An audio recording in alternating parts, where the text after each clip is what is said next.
Un tolkaer zo c'hoarvezet gantañ. Tosto. Ah ya. Izo men doa da vont betek... Ah ya.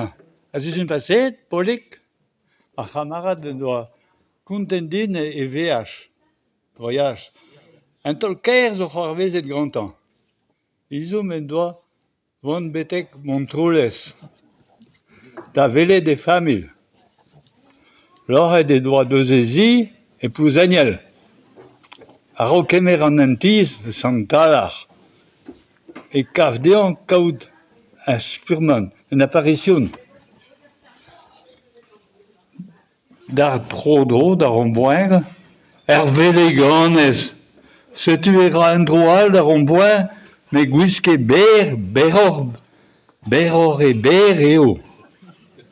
Setu un droal d'ar omboing, ober bismeut emañ hi, era un droal d'ar omboing.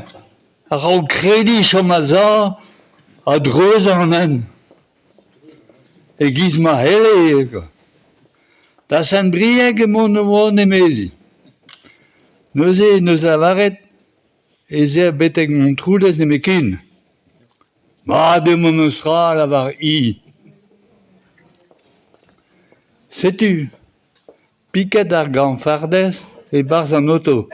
Pignet barz an auto. A hi da ez eza an endrousa e lostet betek diskouez e bragez bihan.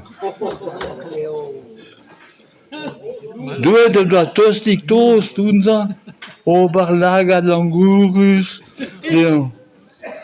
Komaz a ria starten e vragez. Me lavar deoc'h. Hervez tremenet dre landivicho e deus krede lakaat e zourn war e glin. A hi da stouie even ha da lavar deoc'h e pleg e skouarn. Gelot e rafez mont pelloc'h a neuze petra peus graet da holennas. E neuze deoc'h. E ben neuze o menet betek gangan.